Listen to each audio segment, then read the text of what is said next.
Left Ghana 1st of November. I was in a place I was introduced to speak, and this is what I did. The moment I grabbed the mic, I called somebody out and I prophesied to that person. And then before I realized, my wife was just jumped up and prophesied. Did you start first and I joined you in that guy's church? Well, was it Sunday or Friday? The church mother that we ministered to. I started, so you jumped. So they were surprised. I started to prophesy to this person, then Pastor Joyce too jumped, and then she started to prophesy. Why? Because I introduced her as a prophet, Joyce Kwe, and some people were wondering, why not prophetess and prophet?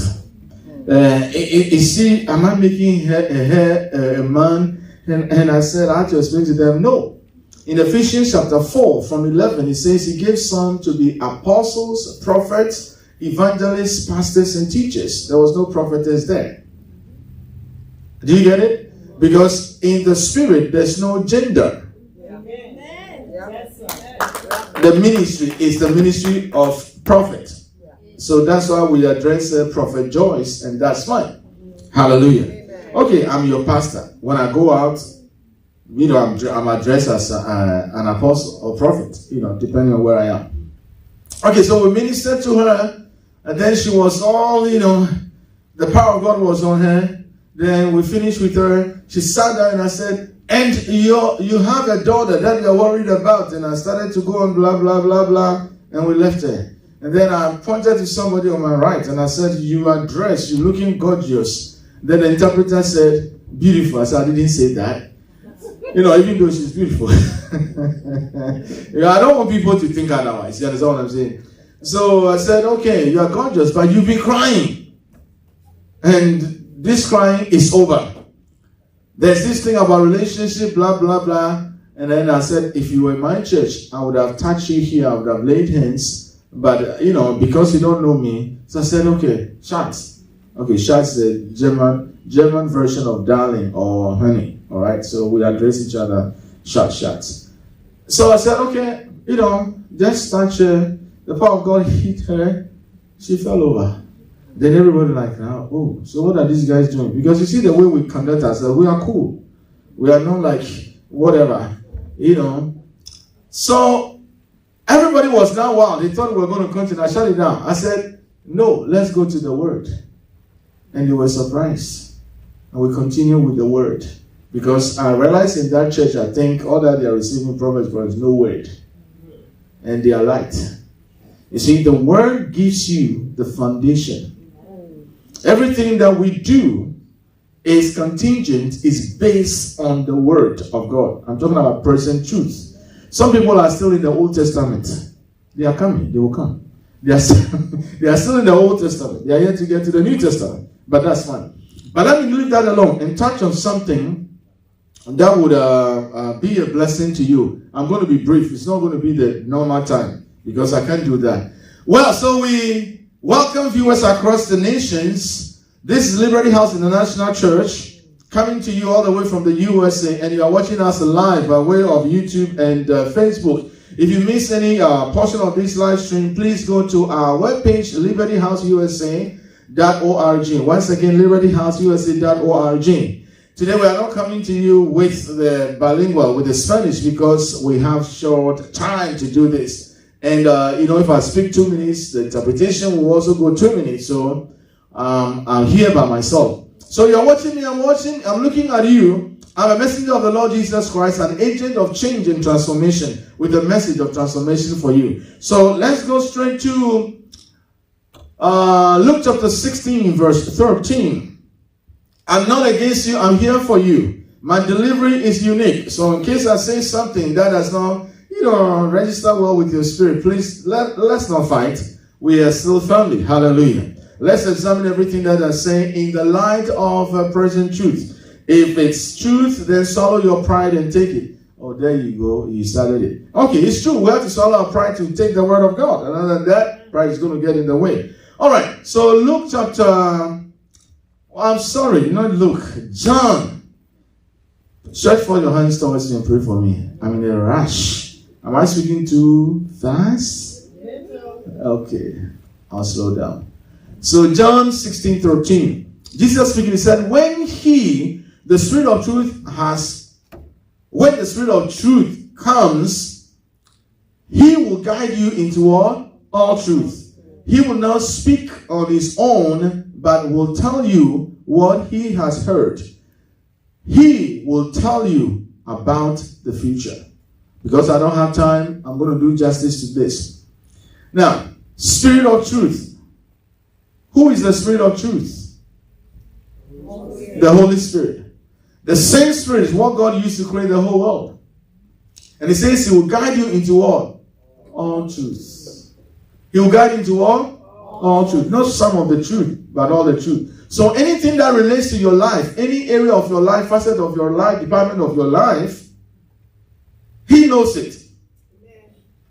Now, those that are in relationship with you, anything that relates to them, any truth, I'm not talking about facts, truth about them, he knows it. So if you have to go to a source to find out really what the truth is, where do you go to? Where do you go to? The Spirit of truth, the Holy Spirit. Where does the Holy Spirit live? Can I get Boulevard? In you? Okay, so he lives in you. If he lives in you, you are one with him. Why is he in your life? He's the helper. He's your help. Ever-present help. So you are never without help. And his ever-present strength. So you are never without strength. Like we say here, some people pray, Father, I'm asking you to strengthen me. I'm asking you to strengthen me. Because they've not heard about the Holy Spirit. They've not been taught about the Holy Spirit. The Holy Spirit carries with him the very strength of God. That's why the Bible says, I can do all things through Christ who strengthens me. So the Holy Spirit is there. He doesn't wait for you to need strength and he said, I just had a call. You need strength, I'm here. Here's the strength. No, he's already giving you strength. Say amen to that. Amen. That is why I tell people, don't pray for strength. Because you have it. So you thank God for the strength. Amen. Now, when he says, you shall receive power after the Holy Spirit has come upon you, the word dunamis, it means strength, ability. So he's giving you strength to do his work. Do you understand? So it's wrong for one to be praying for strength. Do you get it? Yeah. Religiously, that's what has been done. Everybody is praying for strength. Give me strength. I'm asking God to strengthen me. No. What did David do? Even in the Old Testament. He encouraged himself. He strengthened himself in the Lord. That's what you do. That's the 1 Samuel chapter 30 verse 6. So that's what you do in the Lord. It's already there. Just like your house is already wired. It has electric current flowing. You only have to tap the switch. You turn it on and off, and then you are good to go. In the same way, you have to know how to tap into the Holy Spirit. You have to know how to access the power of the Holy Spirit that is resident within you. You have become the tabernacle of the Lord. The power is within you. The power is in the Spirit, the Holy Spirit, I mean. You see, the Holy Spirit is not in the power of God. The power of God is in the Holy Spirit. And you have the Holy Spirit within you. That's why it says you shall receive power after the Holy Spirit has come upon you. Okay. When he says he will guide you concerning things that relate to you and to those that are around you. Do you get it? He will give you guidance. So don't pray for guidance anymore. When you pray for guidance, then it's like, God is like, duh, I've given you guidance already. The Holy Spirit is your leader, tour guide. When you go to some places, okay, now we have navigational system, we have a GPS and whatever. You Google your address, there's a lady or a man is talking, right?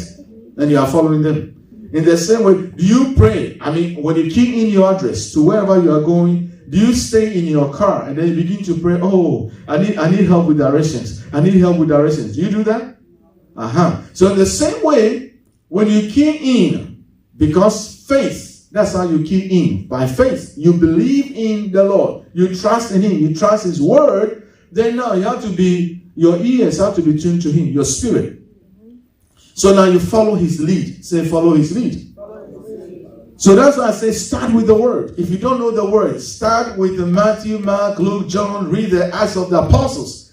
The Gospels talk about how Jesus stayed on this earth. He's the greatest example. So you read that. Acts of the Apostles deals with how the people he trained, how they lived their life, the early church, all right? And some who believed in the gospel, believed in Jesus through the apostles that Jesus trained. When you read this, you're going to have a huge understanding of how to conduct your life.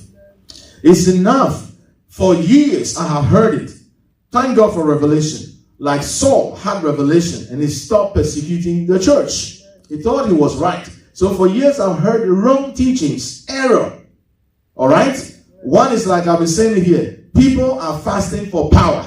That's wrong. They are praying for power.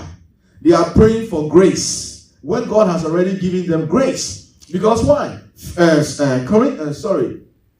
down. Romans 5:17. It says we have received, please put it there so they will know it's there. Romans 5:17. We've received the gift of our righteousness and the abundance of grace. Do we understand the word abundance? Abundance is beaucoup chao. I'm speaking French, right? Beaucoup chao. Plenty. How do you say that in Spanish? Mucho. Mucho. I remember mucho loco. I didn't. Mucho. Hallelujah. Okay, so it's in excess, overflow. You understand what I'm saying? But people pray. I mean, if you have received, listen to this. For if by one man's offense, death what? Reign through the one. Much more what? Those who receive, not they are going to receive. If you are born again, you have received abundance of grace. Because we are saved by grace through what? Faith. According to Ephesians 2:8 and 9. It's the gift of God. All right? So abundance of grace and of the gift of righteousness shall what? Reign in life through this one man called Jesus. So abundance, English word. English word is simple. Abundance is what? Plenty. So why do people pray and say, God, give me grace? Give us grace to serve you. And some people say, more grace. What have you done with abundance? And they say, you see, we have been religiously performing in our local churches, including some pastors who stand behind the pulpit. And I'm happy God has given me this privilege to correct these things. And I'll be on it till He tells me, okay. When the blind leads the blind, Jesus said they'll both fall into a ditch. So that's why the people of God have been reduced. You saw now the life of our dear sister. We just exposed her to present truth. We activated her. And she started to manifest the gift of the Spirit. Just like that. This is what we are talking about. This thing is real. But if you are not told that you have grace, then you are praying for grace. Oh, people preach and they say, may the grace of God come upon you. And then people say, amen. The pulpit, okay, let me be nice. The deliverer of the word and the ones listening, they are all on the same page. They don't know what they have. So people are praying for things God has already given them instead of thanking God for what He's giving. Abundance of grace. And we say, God, give me grace to serve you. Without grace, you can't serve Him. You can't even think about serving Him. You can't think about worshiping Him. But the grace there, quickens you up. It makes things of God alive in your spirit. So you come to a place where you desire to see them. I mean, how many years have we done this? And people are still, pastors, that's what bothers me. Some pastors are lazy. I'm saying it. I'm not pulling punches. They are lazy. They don't study. You see, now they do things by their mind. The Holy Spirit is not leading them. It's true. I'm not joking. I'm serious about what I'm saying. If they know what to say to keep the people comfortable and keep coming, and then they make their money, that's all. They are afraid to speak truth because they are afraid people will be offended. They will leave and they won't have the money. Not here. Not me. Hallelujah. Those that I'm called to, they will listen to me. Yes. That's it. Those who are called here, they will stay. That's it. Hallelujah. Okay, let me go back and say what I have to say because I don't have much time. Go back to the, should I add one scripture to this so you know it is? Go to John 1:16. John 1:16. So I'll finish this grace thing and then we'll move on. And of his fullness, from his fullness, we're talking about the Lord Jesus Christ, we have all received. What have we received? Grace. What have we received? Grace. So why do people pray for grace? Ignorance. Instead of thanking God for grace. What is grace? Grace is what makes you who you are. Grace is what makes you able to do what God wants you to do. That's grace. Enablement, empowerment. Grace is favor. You are highly favored. You see, by his grace, he called you into his family. He made you an heir and joined him with Jesus Christ. That's the highest favor you can think about. But go to some places now, as I'm talking now, in some nations, go see some quack person, quack prophet, quack apostle, false prophet. Somebody who doesn't know his leg from his, okay, I'll be nice. He's standing before people and saying that bring this seed, sow this seed, and I'll pray and the favor of God will come upon your life. Why has the church been reduced to beggars when we are kings and priests before God? Amen. The church has become powerless when we have still the Holy Spirit indwelling us because of wrong teaching, error, wrong teaching. Preachers are telling people always what they don't have. Tell them what they have. When are you going to tell them at least what they have? Amen. And what they can do? Amen. If you're born again, you have the favor of God. Yes. Hallelujah. You are highly favored. That's what it is. You have to be thanking him for it. And this nonsense about fasting, I can't even talk about it enough. Let me touch on one so it will shock you.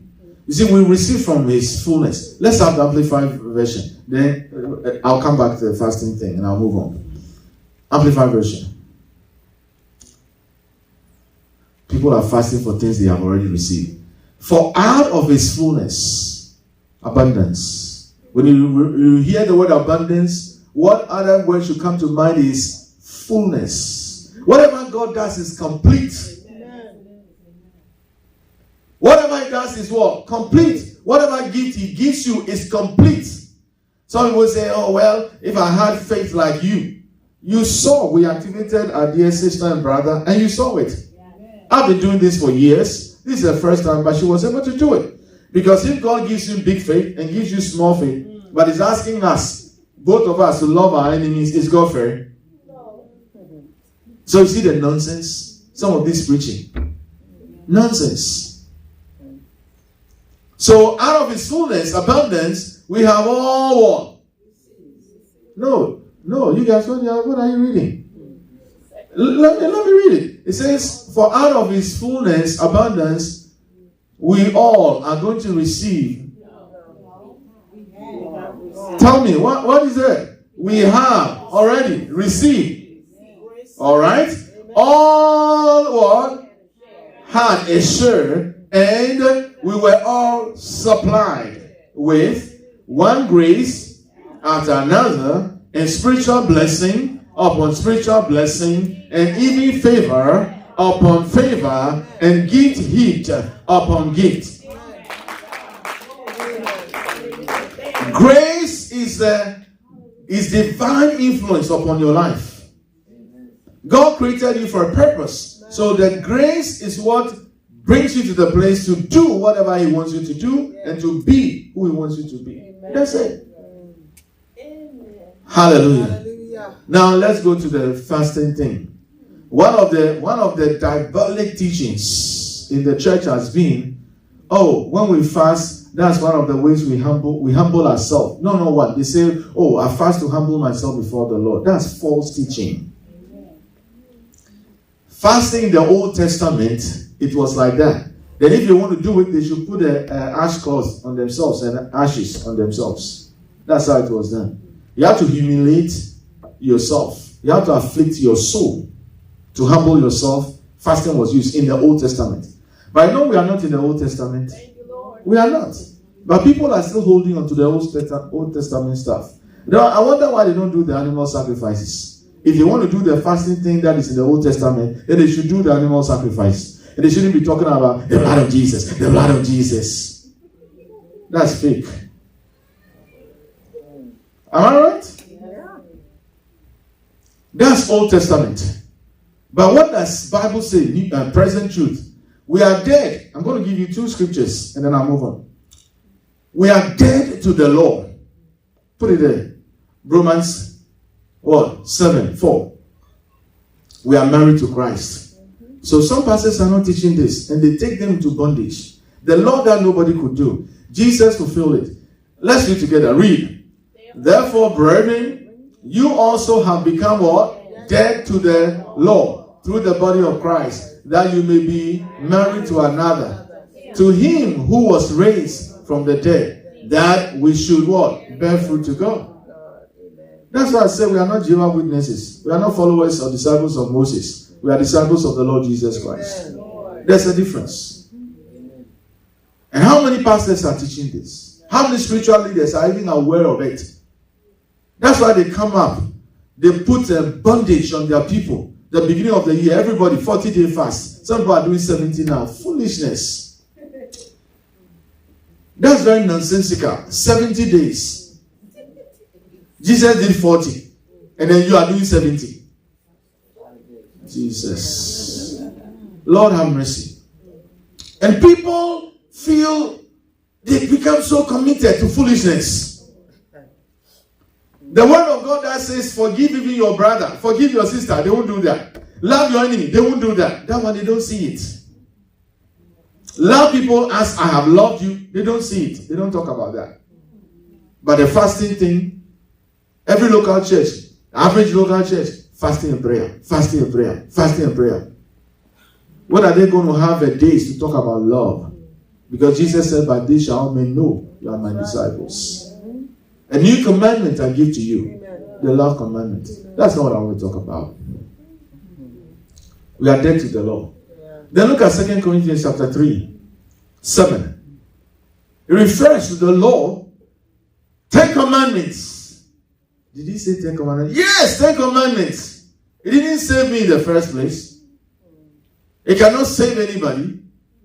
What saves people is the life of Christ. That is the requirement, not 10 commandments. But if the ministry of death, what is the ministry of death? He will tell us. Written and engraved on stones. What was written and engraved on stones? 10 commandments. Was glorious. So wow, someone say, well, he calls the 10 commandments ministry of death. Yeah, that's why look, you listen to the pastors who are teaching the Old Testament. They are judgmental. They are always condemning. They don't condemn sin. They condemn the people of God. They make the people of God small. They reduce them. They degrade them. They make them useless, powerless, hopeless. Then when they preach, oh, may God prosper you. That's all that they say. Now all their prayer, may God, may God, may God. Because they don't know what God has already done, they're always asking God for permission. That's why they say may. But if you know what already God has done, when did Jesus pray and say, may God heal you? Oh, you are sick? May God heal you. May God deliver you. Where did he do that? Show me where the apostles also did that. And everybody is following. Lazy. They don't have the time to study. They have time to chase money. And to chase bishops that show up in the assemblies. Lord have mercy. You see, it talks about Moses here because the glory of his countenance, which glory was passing away. It was passing away because when he came down with the tablets, they couldn't look at him. It's passing away. And it's passed away because the better is here, Jesus Christ. Now look at verse 9. I'm going to say something about the power of God is going to shock you. Look at this one too. It says, for if the ministry of condemnation had glory. It's not talking about the Mosaic or the Ten Commandments. If the ministry, because the ministry of condemnation had glory, the ministry of righteousness exceeds much more in glory. But what does the Bible say? It says we are ministers of the new, as sufficiencies of God. Let's look at 6. We are ministers of the new covenant, not the old. Okay. Oh, so here it says what? God made us what? Sufficient. As what? Ministers of the new covenant. Not of the letter, but of the Spirit. For the letter kills, but the Spirit gives life. Jesus said in John 6:63, the words that I speak to you, they are spirit and they are life. In these last days, God is speaking to us through His Son, according to Hebrews 1, verse 1 and 2. In times past, in various ways, He spoke to us by way of the prophets. I'm not saying the ministry of prophet is over, but He spoke to us through the prophets. Now, the authority, the vessel, the person is speaking to us through Jesus Christ. So who am I to follow? John the Baptist? Moses? Your favorite prophet Elijah? Like I always make fun of this. They always say the God of Elijah, the God of life. When are you going to graduate and come to the God and the Father of our Lord and Savior, Jesus Christ? That's revelation. Paul preached Mosaic. He preached 10 commandments. But when Acts chapter 9, he had a revelation of the Lord, he stopped preaching that. Put it there. Let's see. Acts chapter 9. What verse is that? Is it 20?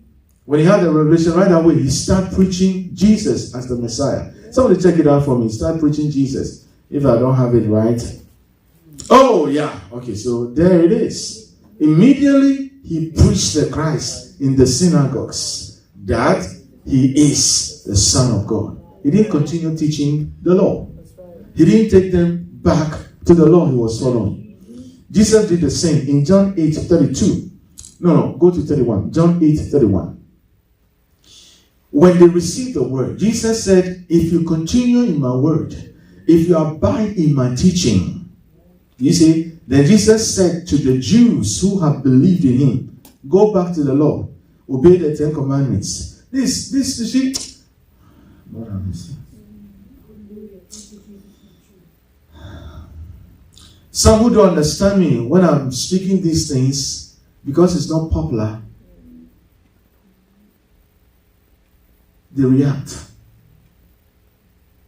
But the damage is huge. The confusion is huge. Jesus himself, he didn't tell them go back to the law.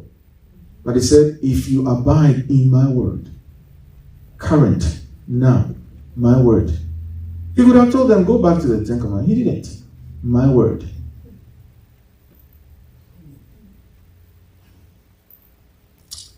What does he say? You are my disciples. So we have some spiritual leaders who are disciples of Moses. Pray for them. Seriously, I'm not joking. They are still disciples of Moses. And that's why they keep telling the people to fast. They'll quote scriptures like Jesus even said, when you fast. If fasting is that important, he would have given a day and a time. And how many times we should fast. Paul was fasting, but he had a revelation of the Lord Jesus. Did he talk about fasting? He didn't teach even one lesson on fasting. Moses. They should leave Moses alone. Like I always say, he didn't even take the people to the promised land. He couldn't. He himself didn't get there. You are following him. Lord have mercy. Let's look at this in the New Living Translation.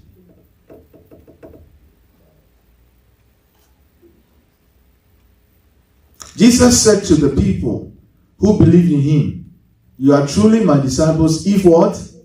You remain. Remain is not to check in a hotel and check out. Abide. Remain faithful to my teachings. Jesus' teachings. That's what we have to follow. Like I say, if anything you read in the Old Testament, you are not able to interpret it in the New, forget it. If anything said in the Old Testament doesn't agree with what Jesus is saying, Forget it. Always take what Jesus is saying. He's the one who died for the whole world. Not Moses, not Elijah. Hallelujah. He's the Lord. Look at 32. It says, if you remain in my teachings, then you know the truth. But because pastors, some of them, generally speaking, they don't remain in the teachings of Jesus Christ, they are yet to come to present truth. They are yet to know truth. Look at how weak Christians are in a lot of churches. They don't even know the gifts they have. They just come and warm the pews. That's why they fight. See, because they are not engaged in the area of their giftings and abilities. How many pastors are telling Christians the ability you have? We saw a demonstration of that just now. Now, we don't put all these things on the air. We don't. You have been coming here, this is the second time you saw it continuous. The last Sunday you saw it.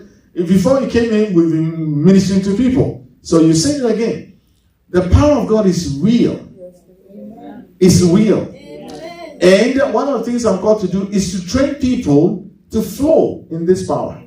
Like I say, I'm powerful, but the power is not mine. I'm only a vessel. The source is God, the Holy Spirit. But I've learned how to work with that power, or the Holy Spirit, how to yield to the Holy Spirit. And that's what I'm teaching people. Hallelujah. He will guide you into all truth. The truth will make you free. If you don't have the truth, you are bound. The Holy Spirit will guide you into all truth, and He will show you things to come. But I'll close with that. But let me say this. The fasting thing that they talk about, you humble yourself. Jesus in Luke chapter 14, 11, He says, if you exalt yourself, you'll be humble. You'll be lowered. And if you humble yourself, you'll be exalted. So those who say that they fast to humble themselves before the Lord, when they are not fasting, they are not humble. Am I right? Am I right? And Jesus Himself said that. For whoever exalts himself will be humble, and whoever humbles himself will be exalted. So if they say, you see, these are the wrong teachings in the system. In the New Testament, we are told what to do to walk in humility. So you have to know your word and do those things. You understand what I'm saying? One is respect all, like 1 Peter chapter 2, 17. Respect all, honor all. You see, it doesn't matter if you're older than a guy, still respect them. Because the word of God says so. You understand what I'm saying? Yeah. So if you are doing it, that's humility. You have agreed with God. You're on the same page with God. That's humility. But they won't do all these things. They are not even polite, even though the Bible says be polite. They don't even know it. They don't know that it's in there that will be polite. Some pastors are so rude, it's terrible. In the name of the anointing. No, foolishness. And the anointing is not, the anointing doesn't look down on people. That's right. Hallelujah. So you see, I've debunked that theory, the fasting kind of thing. The way to humble yourself, says submit to God. You submit to God. That's how you humble yourself. You submit to God. You submit to His authority. You submit to the word of God. Somebody say, that's why I fast. No. Don't be a Jehovah's Witness now. Come and be a follower of the Lord Jesus Christ. What did He teach His people? Jesus was totally submitted to the will of God. He said, not my will, but your will be done.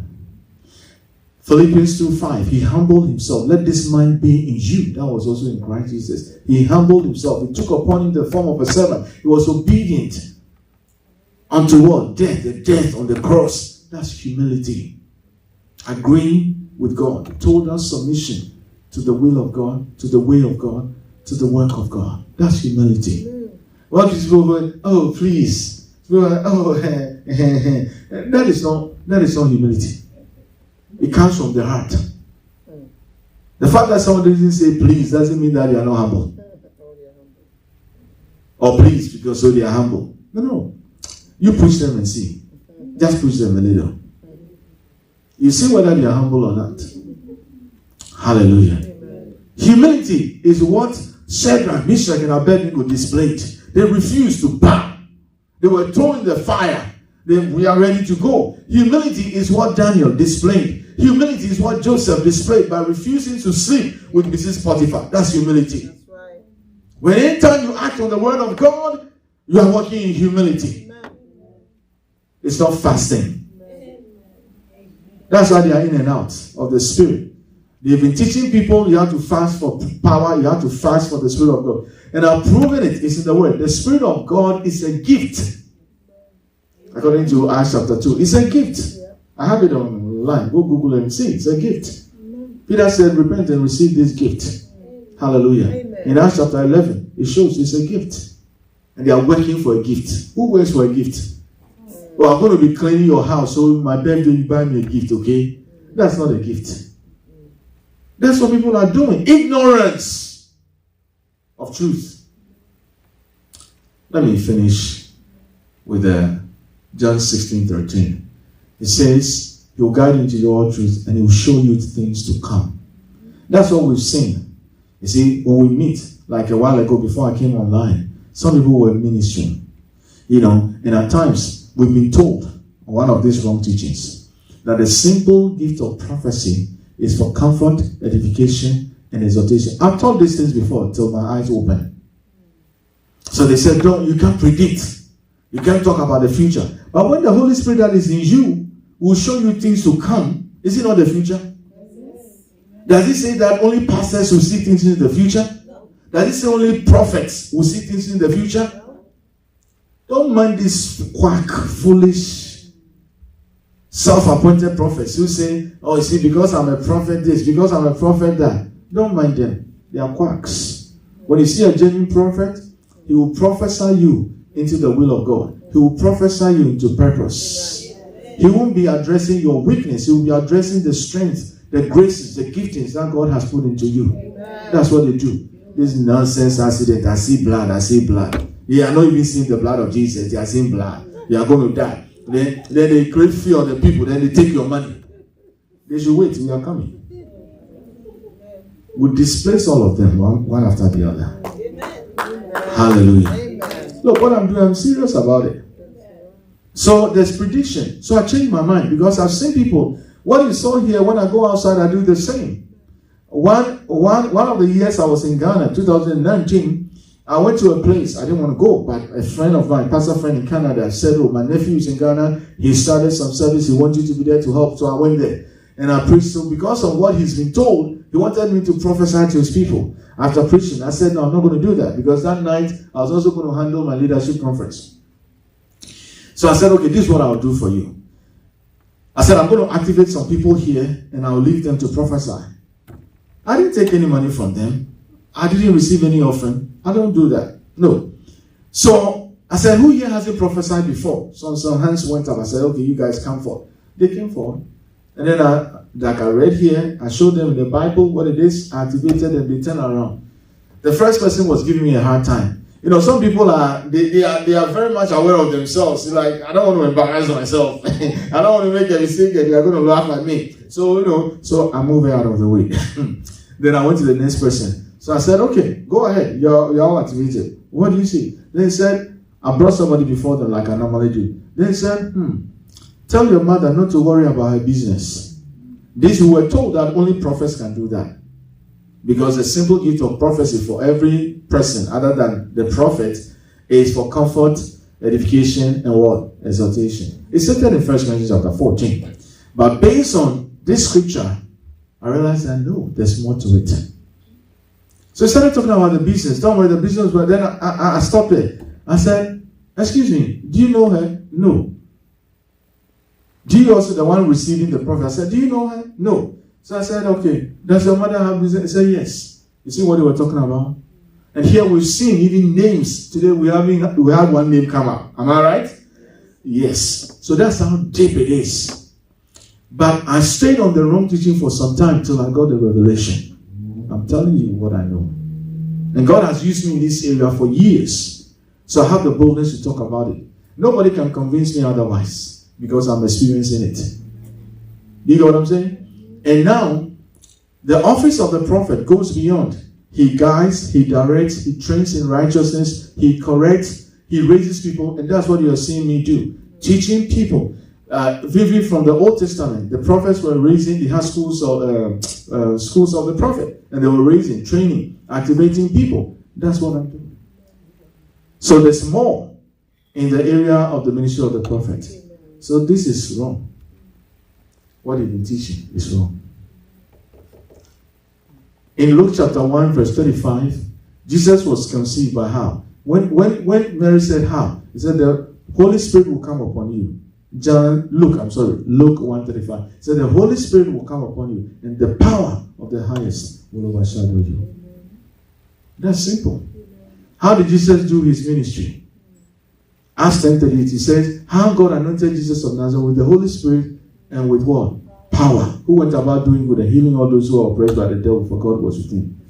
You see, wherever there's the Holy Spirit, there's the power of God. Amen. This foolish teaching that you see, at times you have the Holy Spirit, but you don't have the power. You have the Holy Spirit, but you don't have the presence. You know why people don't have the presence? They've not been taught on faith, because every gift of God functions and operates by faith. It takes faith to activate. It takes faith, to trigger the move. Hallelujah. The Lord is always speaking, but it takes faith for you to hear, to know. My wife can tell you, when we're coming today, I told her, I said, this is what is going on with me. Last Sunday, some people were not ministered to, but it looks like today, those who were not ministered to, they must be ministered to. That's what I told her. Hallelujah. And we're both talking about it's about what the Holy Spirit wants. They said, we all know that it's about what the Holy Spirit wants to do. But you see, what people don't know, it takes faith. Because people come here with needs. The Lord wants to meet their needs. Amen. So when I come, that's why I say I police the flow of the Holy Spirit. When I come, that's what I do. You see, I follow the flow of the Holy Spirit. That's why when somebody is leading and I have to stop them, I'll stop them. When I have to help them, I'll help them. You understand what I'm saying? When they have to continue, I say, go ahead. Because you have to follow the lead or the leader, who is the Holy Spirit. That's it. That's right. That's how simple it is. And it's taken me years of training. I didn't learn these things from a book. People are reading from books and they are pouring. That's why they are confused. They are adding more confusion to confusion. But if you spend time with the Lord, you see, Paul didn't read from any book. Saul, he had a revelation. And you can have the revelation too. Amen. Hallelujah. You have to be in the right place. God is willing to pour into our lives. And then when it came to the disciples, they did the same thing. You shall receive, Acts 1:8, you shall receive power after the Holy Spirit has come upon you. That's how we roll. So if you have the Holy Spirit, you have the power of God. Hallelujah. Amen. You have the power of God. What I'm doing, you can do. Amen. Jesus said, if you believe in me, the works that I do, shall you do, and greater works. John 14:12. That's what he says. And they've taught us, look, this is the teaching I received. Without fasting and prayer, I talked to one pastor and said, but Sam, it's true, you are saying this, but you have to teach them the discipline of fasting and prayer. I said, no, Jesus didn't say, teach the people discipline, fasting and prayer. He said, if you believe in me, the works that I do. So I said, that's what I tell people. I don't bring in fasting. Isn't that simple? It says, if you believe in me, the works that I do. Then you think you are smarter than Jesus, so you have to tell them, you have to be fasting. No, you don't. Ask and it shall be given. Seek and it shall find. Knock and it shall be open. And then people say we are asking with fasting. Let's fast and pray. So God will hear. Foolishness. That's not Bible. Let's take the word of God. Act on it. And let's stop this idolization of fasting and prayer. We have elevated fasting over the word of God. We have elevated prayer even over Jesus, the Lord of his own people, the one who died for his people. What is this nonsense? Okay, I can go on and I'm passionate about these things. Thank you so much for your time. I'll end with the words in Galatians chapter 5 verses 1 and 13. Stand firm, the liberty wherewith Jesus, the anointed one, has made you free. And do not be again entangled with the yoke of bondage, but by love serve one another. Amen. Love you guys. Thanks for tuning in. Amen. Hallelujah. Come on.